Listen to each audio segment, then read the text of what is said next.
बहुत ही जुझारू अध्यक्ष और लोकसभा में मेरे साथी श्री नलिन कटील जी, हमारे राज्यसभा में मेरे साथी और national general secretary incharge of Karnataka Shri Arun Singh ji, my colleague and senior colleague and former minister from Karnataka, national general secretary Shri C.T. Ravi ji,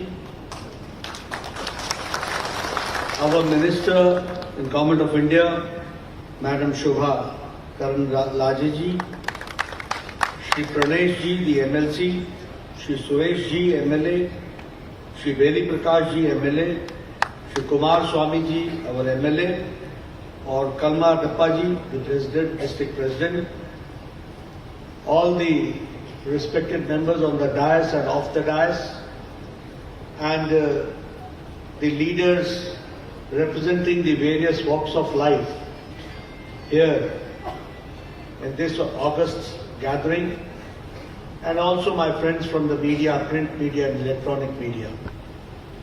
It is indeed a matter of great opportunity for me to be here amongst you and to have an interaction with you in Chikmagalur. First of all, I would like to know whether I should continue in English or in Hindi. Hindi समझता, English समझता?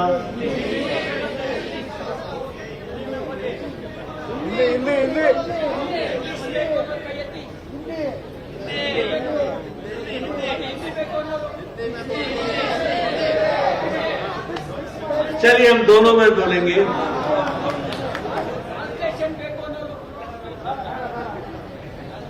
मुझे बड़ी प्रसन्नता है कि मुझे इस पवित्र धरती पर आने का सौभाग्य प्राप्त हुआ है और मुझे कल श्रृंगेरी मठ में रात्रि विश्राम करने का भी मौका मिला और सुबह भगवान के दर्शन करने का भी सौभाग्य प्राप्त हुआ। ऐसी पवित्र धरती को मैं नमन करता हूं, आशीर्वाद लेता हूं और मैं जब यहां आया हूं तो श्री दत्तात्रेय पीठ को भी नमन करते हुए अपनी बात को प्रारंभ। मित्रों, ये बहुत ही पवित्र धरती है। आज जब मैं आ रहा था तो देख रहा था, एक तरफ अरण्य है और हमारे डिमार्केटेड फॉरेस्ट हैं, प्रकृति की ओट में बसा हुआ यह प्रदेश और प्रदेश में विशेष करके चिकमंगलूर है और यहाँ भद्रा नदी, तुंगा नदी, हेमावती, वेदावती, ऐसी तमाम नदियों का यहाँ पर समावेश है। ऐसी पवित्र धरती को मैं नमन करता हूं और आशीर्वाद देकर के अपनी बात कर रहा हूं। Friends, we are all here, as you know that I being the National President of Bharatiya Janata Party, my prime responsibility is to sensitize, to advocate, to discuss how this country is moving under the dynamic leadership of Prime Minister Narendra Modi, number one. Number two, how the NDA government is working in the country as well as in Karnataka state, and how it makes a difference when Narendra Modi rules and takes the leadership, and how it is a different country when the other political parties rule this country. When I say so, I would like to share with you that just 9 years back, what was the image of our country? The image was that we were suffering from policy paralysis. The image was that India was one of the most corrupt nations. The image was that we are the followers. The image was that we do not have an international say. But 9 years later, when I talk to you, we say that this is the country which has got an international say on international matters. We can say that it is a country where it takes decisive political policy decisions, where we can say that it is a corrupt free state, and where we can say that it is going forward in a big leap when under the dynamic leadership of Prime Minister Modi. And when I say so, जब मैं ये कहता हूं तो मैं इसको अर्थ से भी जोड़ता हूं, मतलब से भी जोड़ता हूं। आज मैं आपके सामने इन बातों को रखना चाहता हूं क्योंकि बहुत सी बातें सच्चाई की कई कारणों से छुप जाती हैं। आपको शायद मालूम नहीं होगा कि आज दुनिया की तमाम इकोनॉमीज लड़खड़ा रही है। World is facing problem after corona effect. World is facing problem after the Ukraine war and the issue of supply chain. दुनिया सप्लाई चेन के कारण यूक्रेन वॉर के बाद तकलीफ में है। दुनिया कोरोना के बाद अपने आप में कष्ट में है। लेकिन आपको जान करके खुशी होगी, संतोष होगा कि प्राइम मिनिस्टर मोदी जी के नेतृत्व में भारत इससे विपरीत एक मजबूती से बढ़ती हुई मजबूत अर्थव्यवस्था के रूप में आगे बढ़ रही है। इसका मैं आपको संतोष करता हूं और सिर्फ कहने के लिए नहीं कह रहा हूं। भारत का जीडीपी ग्रोथ इंडिया का आज 7.4% पर खड़ा है। वहीं यूएसए आज 2.3% पर खड़ा है। वहीं चाइना 3.3% पर खड़ा है। डेवलप्ड इकोनॉमी 2.5% पर खड़ी है और डेवलपिंग इकोनॉमी 3.4% पर खड़ी है। इसका मतलब एंड फ्रांस 1.4 पर कहीं खड़ा है। This means that the developing Nations, the developed Nations, आज उनकी ग्रोथ रेट क्या है और इंडिया शान के साथ मोदी जी के नेतृत्व में 7.4% जीडीपी ग्रोथ रेट पर खड़ा है। क्यों हुआ? Why it has happened? It has happened because during Corona सभी देशों ने अपनी जनता को खुश करने के लिए फ्रीबीज बांटे। उनका इन्वेस्टमेंट इंडिविजुअल सिटीजन्स पर रहा और प्राइम मिनिस्टर मोदी जी ने उस समय टफ डिसीजंस लिए और प्राइम मिनिस्टर मोदी जी ने कहा that we believe in the empowerment of the people of the country और इसलिए एक बहुत बड़ा इकोनॉमिक पैकेज दिया गया। उस पैकेज में more than 20,000 crores was given to the MSME sector. More than 1 lakh crore was given to the in agricultural infrastructure ताकि एग्रीकल्चर का इंफ्रास्ट्रक्चर बढ़े। And at that point of time, poor people who were the vendors, उनको support करने के लिए जो लोग जमीन पर सड़कों में रेहड़ी लगाते थे, उनको सपोर्ट करने के लिए प्रधानमंत्री मोदी जी ने स्कीम बना करके उनको ताकत प्रदान की। और सबसे बड़ी बात, प्रधानमंत्री गरीब कल्याण अन्न योजना 80% of the Indian 80 crore people of India were given 5 kg of wheat or 5 kg of rice and 1 kg of pulse so that nobody should sleep hungry during the corona time that was taking place. उसका impact क्या आया है? उसका impact ये आया कि international monetary fund says कि extreme poverty in India has been reduced by less than 1%. अति गरीबी भारत में 1% से कम हो गई है क्योंकि भारत में अब कोई भूखा नहीं सोता है। उसके घर में अनाज है, आज का नहीं अगले महीने का भी है और उसके अगले महीने का भी है। यह भारत को मजबूती प्रदान करने के लिए तैयार हुआ है। और दूसरी बात कि डोमेस्टिक इन्वेस्टमेंट पर प्रधानमंत्री जी ने जोर दिया और इसके साथ साथ देशों के साथ भी पार्टनरशिप इन्वेस्टमेंट को जोर दिया। आपके साथ मैं शेयर करना चाहता हूं, पत्रकार बंधुओं के साथ, कि इंडिया में 19 lakh crore to 20 lakh crore is the investment per quarter. Per quarter is so much investment which we have to understand. The same way, Bharat ने प्लान्ड मैनर में इन्वेस्टमेंट किया। प्लान्ड मैनर में इन्वेस्टमेंट करने के कारण हमारी मल्टीप्लाइंग इफेक्ट हुई। आपने देखा होगा, कोरोना आया, नेशनल हाईवे बनना रुका क्या?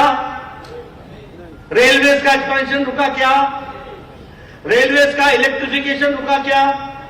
एयरपोर्ट्स बनने बंद हुए क्या? एयर स्ट्रिप्स बनने बंद हुए क्या? ये मोदी जी की सोच थी कि एयरपोर्ट बनेगा तो हमारे गरीब आदमी को भी एम्प्लॉयमेंट मिलेगा, अगर रेल बनेगी तो भी एम्प्लॉयमेंट मिलेगा, अगर सड़क बनेगी तो भी एम्प्लॉयमेंट मिलेगा और भारत की अर्थव्यवस्था मूव कर जाएगी, तीव्र गति से चल पड़ेगी। ये दूर की सोच दूसरे देश नहीं सोच सके। I am not talking about China, because China के बारे में तो किसी को कुछ पता चलता ही नहीं है, but I am talking about the democratic nation. कहां इंडिया खड़ा हो गया। और उसी तरीके से अगर आप देखिएगा तो bank credit growth is highest to the tune of 18%। 18% हमारा बैंक क्रेडिट ग्रोथ हाईएस्ट है, वो भी हमको ध्यान में रखना चाहिए। ये मैंने आपके सामने अर्थव्यवस्था बताई सिर्फ इसलिए कि आपके जहन में रहे कि जब दुनिया अर्थनीति में मुसीबत में है तो मोदी जी के नेतृत्व में हमारा भारत आगे बढ़ रहा है और स्टेबिलिटी के साथ पूरी ताकत से चल रहा है। Second thing I would like to share with you, the vaccination in America is 76%, the vaccination of corona in Europe is 67%। लेकिन आप सब लोग यहां बैठे हैं, किसी के चेहरे पर मास्क नहीं है, सब नजदीक नजदीक बैठे हैं। कैसे पॉसिबल हुआ है? इसलिए पॉसिबल हुआ है कि मोदी जी ने मुफ्त, फ्री ऑफ कॉस्ट 130 करोड़ की जनता को 220 crore double dose with booster लगा करके सुरक्षा कवच पहना दिया है। इसके कारण और मैं फॉर्मर हेल्थ मिनिस्टर हूं। अभी अमेरिका में कोविड का सर्टिफिकेट कागज पर मिलता है, लेकिन हमारे भारत में वैक्सीनेशन लगाओ और 15 मिनट के बाद आपके मोबाइल पर आपको सर्टिफिकेट मिल जाता है। This is digitalisation, this is India. ये भारत है, दिस इज इंडिया। अभी जयशंकर जी अपने बेटे के साथ किसी विदेशी होटल में गए भोजन करने के, वो अमेरिका में था, तो उन्होंने कहा वैक्सीनेशन सर्टिफिकेट दो। जयशंकर जी एक्सटर्नल अफेयर्स मिनिस्टर ने अपना मोबाइल निकाला, दिस इज माय सर्टिफिकेट। उनका बेटा ने कागज निकाला, पर्ची खोली, खोल करके दिखाया, this is the certificate. This is the difference which is taking. I am told this I have been told. लेकिन ये सच्चाई है कि हम आज वैक्सीनेशन की दृष्टि से और भी आपसे मैं शेयर करना चाहता हूं। इस देश में टेटनस की दवा को आने में 26 ईयर्स लग गए। इस देश में, अपने देश में स्मॉल पॉक्स की दवा को आने में 25 ईयर्स लग गए। इस देश में पल्स पोलियो को नेशनल प्रोग्राम बनने में 28 ईयर्स लग गए। इस देश में ट्यूबरक्लोसिस की दवा को आने में 30 साल लग गए। इस देश में जापानीज इंसेफ्लाइटिस की दवा को आने में मोर देन 100 ईयर्स लग गए। लेकिन कोरोना 2020 की जनवरी में भारत में प्रवेश किया। कोरोना के लिए टास्क फोर्स मोदी जी ने 2020 के अप्रैल में बैठाया और 9 महीने के अंदर एक नहीं 2 वैक्सीन इंडिजिनस भारत ने बना करके मोदी जी के नेतृत्व में दी। ये भी हमको ध्यान रखना।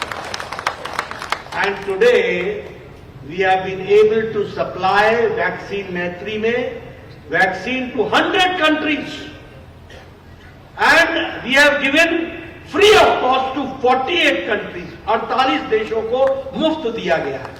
भारत अब लेने वाला नहीं है, भारत देने वाला बन गया। ये भी हमको ध्यान रखना। This is the difference. जब हम कहते हैं, अभी मैं देख रहा था ये हमारे सीटी रवि जी, मैं जितना कन्नड़ समझ पाया, रेलवे का डबल लेन कर दिया है, उसके लिए लगे हुए हैं। डबल लेन करने का प्रयास कुछ बोला उन्होंने, जो उन्होंने कर्नाटक में, जितना मैंने समझा। मेडिकल कॉलेज का एडमिशन शुरू हो गया है, एयर स्ट्रिप के लिए डिमांड की गई है। शिवमोगा में 27 तारीख को प्रधानमंत्री जी ओपन कर देंगे, चिकमंगलुरु में भी आप शुरू करेंगे।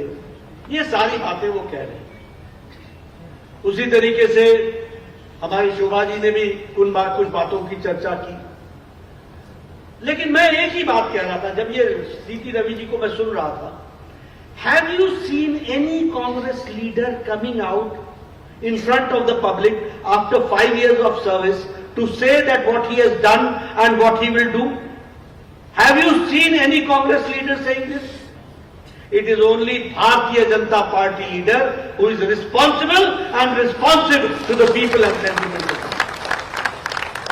ये हमको समझना है और इसी बात को ध्यान में रख करके मैं आपसे शेयर करना चाहता हूं। आप बताइए, अफगानिस्तान में तालिबान इन्वेजन हुआ, भारत सरकार ने मोदी जी के नेतृत्व में अफगानिस्तान से सारे भारतवासियों को वापस लाए कि नहीं लाए? सेफली लाए कि नहीं लाए? भारत के एयरक्राफ्ट भेजे कि नहीं भेजे?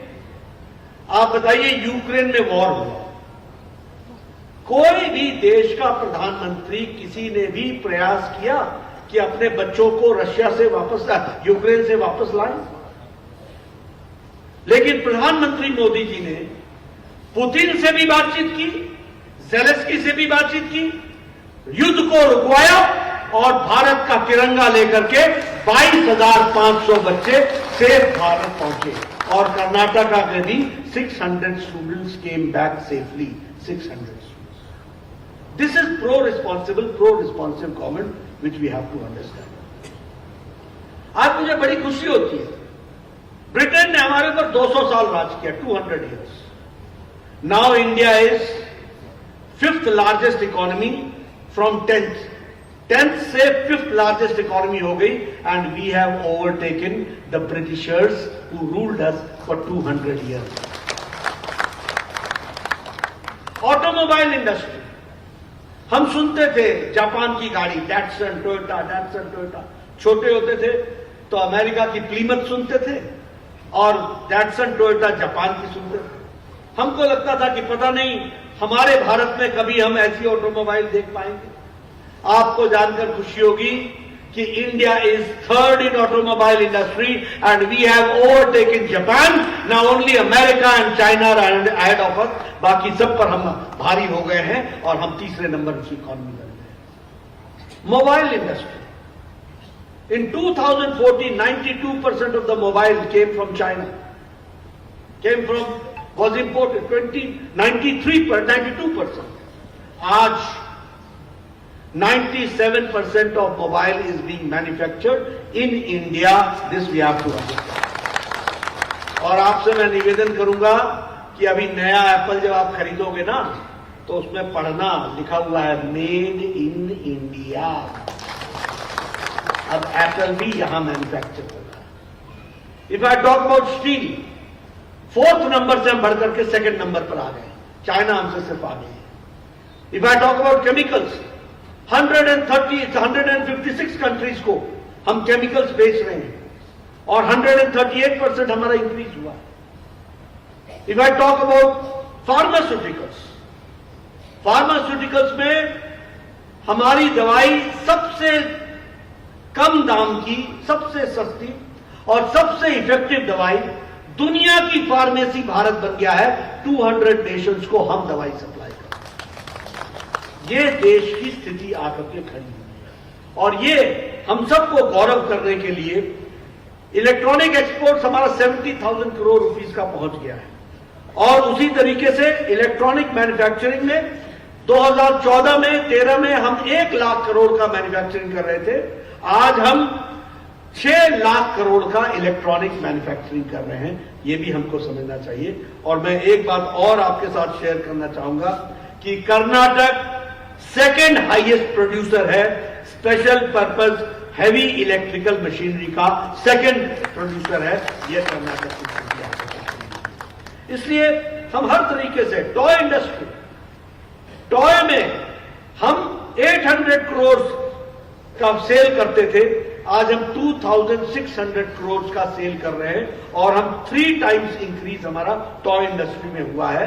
हम इंपोर्ट करने की जगह पर अब हम एक्सपोर्ट करने लगे हैं टॉय इंडस्ट्री में, ये भी हमको समझ लेना पड़ेगा। उसी तरीके से लोकल फॉर वोकल में भी हमने टॉय इंडस्ट्रीज को आगे बढ़ाने का काम किया है। और सबसे बड़ी बात यह है कि कोप्पल कर्नाटक में टॉय इंडस्ट्री के क्लस्टर को हम डेवलप किया है और उसको आगे बढ़ाने का काम कर रहे हैं। जैसा कि मैंने कहा कि अगर हम बात करें सरकार के दृष्टि से, तो चाहे कर्नाटक की सरकार हो चाहे देश की सरकार हो, ये बीजेपी है जिसकी सारी policies pro poor, pro labour, pro farmers, pro महिला, इन सब की चिंता करने वाला है। तो वो भारतीय जनता पार्टी की सरकार है। ये हम आपसे जरूर शेयर करना चाहेंगे और आपको हम जरूर इसके बारे में बताना चाहेंगे। मैं यहां पर यह भी आपको शेयर करना चाहता हूं कि चाहे गांव, गरीब, वंचित, पीड़ित, शोषित, दलित, महिला, युवा, ये जितने भी हमारे वर्ग हैं, इनकी चिंता अगर की गई है तो वह हमारी स्कीम्स के द्वारा की गई है, हमारे बजट के द्वारा की गई है। और मैं जब ये कहता हूं आपको, तो मैं आपको बता सकता हूं, अगर मैं किसान की बात करूं, बताइए प्रधानमंत्री फसल बीमा योजना लागू हुई कि नहीं हुई? और प्रधानमंत्री फसल बीमा योजना में 2,20,000 क्लेम्स को सेटल किया गया। अगर मैं बात करूं प्रधानमंत्री किसान Samman Nidhi, 11,78 lakh farmers are getting 2,000 rupees every 4 months, after every 4 months. And the best part is that the 11,78 lakh farmers are getting the subsistence of 2,000 crores every 4th month digitally. Means Prime Minister Modi presses a button and within 15 seconds 11,78,000 our farmers get 2,000 rupees in their own account. This is what I would like to share with you. तो किसानों के लिए क्या क्या मिलता है? प्रधानमंत्री किसान मानधन योजना। अब ये मानधन योजना में 40 लाख किसान आज इंक्लूड हो गए हैं और इस 40 लाख किसान में 40,000 किसान आपके कर्नाटक के हैं। ये मैंने आपको किसान की बात की। आप बताइए उज्ज्वला योजना में 9 करोड़ गैस का सिलेंडर बांटा गया कि नहीं बांटा गया? और आज वर्ल्ड हेल्थ ऑर्गेनाइजेशन कह रहा है कि नहीं कह रहा है कि विमेन के लंग कैंसर में और लंग डिजीजेज में और लंग कॉम्प्लिकेशंस कम हुए हैं कि नहीं हुए? क्यों? क्योंकि वो लकड़ी का चूल्हा जलाती थी, धुआं लेती थी, लंग्स खराब करती थी। आज गैस के चूल्हे के कारण उनकी जीवन बदल गया। ये भी हमको ध्यान रखना। If I talk about women empowerment, people don't understand, लेकिन मैं आपसे शेयर करना चाहता हूं 12 करोड़ बनाए गए हैं घर, ये टॉयलेट्स, जिसका मतलब 12 करोड़ बहनें और 12 करोड़ बच्चे अपने दैनिक जीवन के लिए खेतों में जाया करते हैं। Which type of human dignity we were keeping? Which type of country we were living? And when Prime Minister talked about Swachhta Abhiyan from the ramparts of Lal Killa, he was there, he was mocked. उनका मजाक उड़ाने की कोशिश हुई। Congress party ने कहा प्रधानमंत्री bathroom की बात करता है, शौचालय की बात करता है लाल किले से, नॉट रियलाइजिंग कि 12 करोड़ बहनों को अगर इज्जत घर दिया और इज्जत और डिग्निटी दी है तो प्रधानमंत्री मोदी जी ने विमेन को दी है। इसलिए आप एंड उसके चलते हुआ क्या? उसके चलते हुआ कि वायरस रुक गया, वाटर बोर्ड डिजीजेज रुक गई, रोटा वायरस की प्रॉब्लम समाप्त हो गई और उसी तरीके से जो डायरिया होता था उससे हम बच गए। These are the health indicators which are improving now because of Swachhta Abhiyan. If I talk about Ujala Yojana, 80,000 villages in India in 2014 were without electricity. Now India is in power consumption. Power consumption देश के विकास का एक पैमाना होता है कि यह देश कितना विकसित है। पावर कंजम्पशन में भारत तीसरे नंबर पर खड़ा हो गया है और रिन्यूएबल पावर में भारत चौथे नंबर पर खड़ा हो गया है। लेकिन यही सिद्धरामैया जी के टाइम में power cut, power cut, power cut, only power to Siddaramaiah, rest cut. आज 24/7 इलेक्ट्रिसिटी सप्लाई हो रहा है कि नहीं हो रहा है? हो रहा है कि नहीं हो रहा है? विलेजेस में हो रहा है कि नहीं हो रहा है? 24 आवर्स। इसलिए मेरा ये कहना है, हमने आपको पावर कट होने नहीं दिया, आपने भी बीजेपी का पावर कट नहीं होने देना, इसकी भी आपकी, ये आपकी जिम्मेवारी है। This is your responsibility. लेकिन हाँ, मैं आपको बताना चाहता हूं, उज्ज्वला योजना में 18,000 गांव, सॉरी उजाला योजना 18,000 गांव, 18,000 विलेजेस वर विदाउट। सौभाग्य योजना 2.5 करोड़ लोगों को बिजली का कनेक्शन दिया गया, 2.5 करोड़ लोगों को। मैं गांव से आता हूं, मैं 1993 में एमएलए बन गया था, इन 1993। उस समय बिजली जब आती थी तो मैं आपको उदाहरण देता हूं, मेरी पैरवी होती थी, यानी मैं लिख के देता था, इसको बिजली लगाओ। तो जेई जानते हैं क्या बोलता था? ऐसा करो, कितनी तार लगेगी, how much wire you will require. He will say 200 meters, he will say 300 meters. Do one thing, 150 metre का इंतजाम तुम करो और 150 मीटर का मैं करूंगा, और खंबा लेने आ जाना। खंबा मीन्स पोल। पोल को लेने के लिए गांव वालों को ले आना और पोल ले जाना। जब पोल पहुंच जाएगा तो बता देना, जब तार पहुंच जाएगी तो बता देना, तो मैं तुमको कनेक्शन दे दूंगा। एज इफ वो ऑब्लाइज कर रहा था, एहसान बना रहा था कि 150 मीटर मैं दे दूंगा, 150 मीटर तुम ले लेना। आज मोदी जी ने सौभाग्य योजना की दृष्टि से सभी लोगों को, 2.5 लाख लोगों को ये जो पहुंचाने का काम किया है, 2.5 करोड़ लोगों को, इसमें फॉर्म दोपहर को भरो, 2 दिन के अंदर, 4 दिन के अंदर बिजली आपके घर में पहुंचेगी। यह परिस्थिति ला करके खड़ी की है दिस वी हैव टू। और उसी तरीके से अगर हम बात करें हमारे बजट के लिए, तो यूनियन बजट में जिस तरीके से आपको सपोर्ट किया गया है वो अभी हम सबके सामने है। अगर हम बात करें, अभी प्रधानमंत्री जी 6 तारीख को आए थे, HAL टुमकुरू में उन्होंने हेलीकॉप्टर की फैक्ट्री का अनावरण किया है HAL के। उसी तरीके से, और ये largest manufacturing, helicopter manufacturing facility होगी। और HAL जो प्लान कर रहा है वो business of 4 lakh crore rupees का वो अगले 20 इयर्स में करने वाला है। यह भी हमको ध्यान में रखना होगा। टुमकुरू में साउथ इंडिया का बिगेस्ट इंडस्ट्रियल कॉरिडोर बन रहा है, इंडस्ट्रियल टाउनशिप बन रही है। वंदे भारत एक्सप्रेस माइसोर टू चेन्नई वो भी प्रारंभ हो गई है।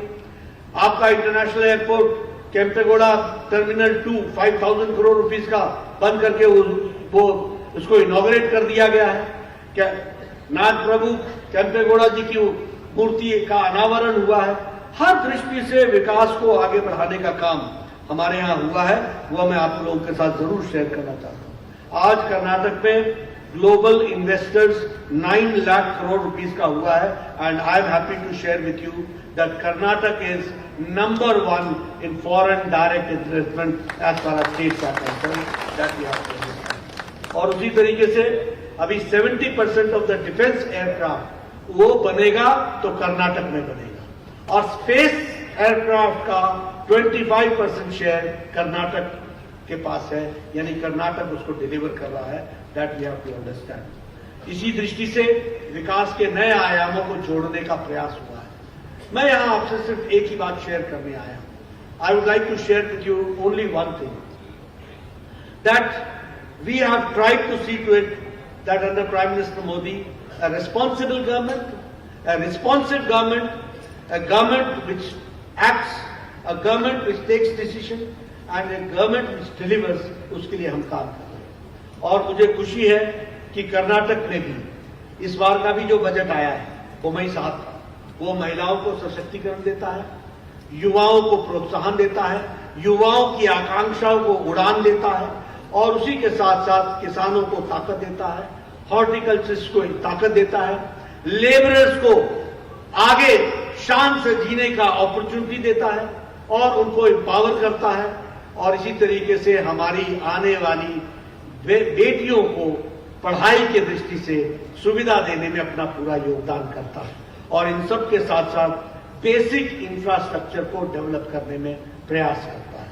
मैं आपसे सिर्फ एक ही बात कहना चाहता हूं कि our party is a party which is ideological based. We are ideological based party. We are consistent in our ideology.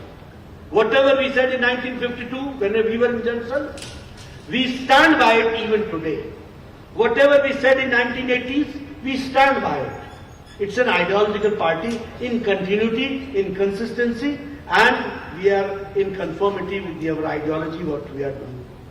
Number two, we are a cadre-based party.